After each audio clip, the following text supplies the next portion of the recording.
வணக்கம். இன்றைய குறள் இரத்தலின் இன்னாது மன்ற நிரப்பிய தாமே தமியர் உணல்.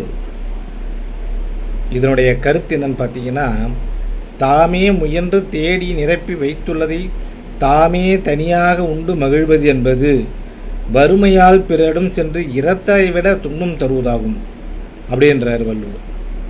அதுக்கு நான் எழுதின கதை. ஜீவா அப்போதான் நம்ம கதையுடைய கதாநாயகன்.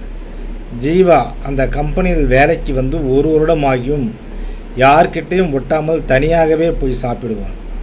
அவன் என்ன சாப்பிடுகிறான் என்பது யாருக்கும் தெரியாது. ஆரம்பத்தில் அவன் கூச்சப்படுகிறான் என்று தான் நினைத்தனர். ஆனால் அவன் சாப்பிடும் சாப்பாட்டை யாரும் பார்த்துவிடக்கூடாது என்ற நல்ல எண்ணத்தில்தான் காரணம். அன்றைக்கு அதேபோல் தனியாக சாப்பிட்டு கொண்டிருந்த போதுதான் மாரடைப்பு ஏற்பட்டது. தண்ணீர் கூட பக்கத்தில் யாரும் இல்லை. தனியாக சாப்பிட்டவன் தனியாகவே மரணித்தான். அப்பொழுது வள்ளுவர் வந்தார். இவன் அந்த கம்பெனியில் வேலை செய்வதால் எல்லோரும் ஒரே பொருளாதார சமத்துவமுடையவர்கள்தான். ஆனாலும் அவன் தன் பணக்கார உணவை யாரும் பார்த்துவிடக்கூடாது, பங்குக்கு வந்துவிடக்கூடாது என்பதுதான் அவன் தனியாக போய் சாப்பிட்டான். இப்போ தனியாகவே செத்து கிடக்கிறான். இவனுக்கு தான் இந்த குறள் என்று கூறிவிட்டு மறைந்தார். அதாவது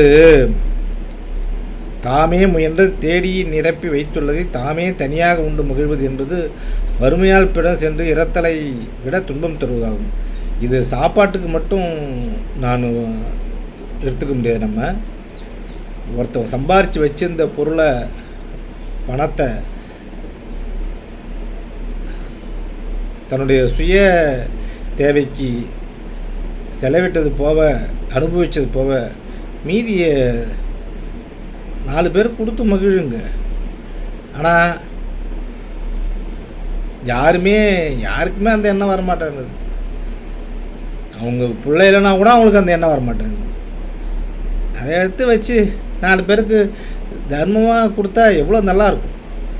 இப்போ நான் சொல்கிறேன்னு கோச்சிக்க வேணாம். இதை பார்க்கும் அன்பானவர்கள்.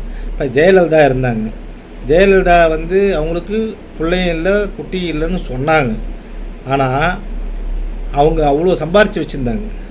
அந்த சம்பாரிச்சதெல்லாம் அவங்க இருக்கும்போதே அவங்க எல்லாருக்கும் கொடுத்துருந்தாங்கன்னா கட்சிக்காரங்களுக்கு கூட கொடுத்துருக்கலாம். இப்போ வேணான்னு சொல்லலை.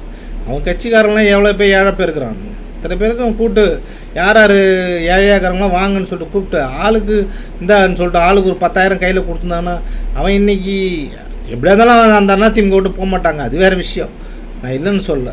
ஆனால் அதை கொடுத்துருந்தாங்கன்னா இன்னும் எவ்வளோ சந்தோஷமாக இருந்திருக்கும். அது ஏன் அந்த மனசு இருக்கப்பட்டவங்களுக்கு இல்லை, ஒன்றுமே இல்லைன்னா கூட அந்த காசை கொடுக்கறதுக்கு மனசு வர மாட்டேங்குது. அதுக்கு தான் இந்த குறள். நன்றி, வணக்கம். நாளை மறுபடியும் சந்திப்போம்.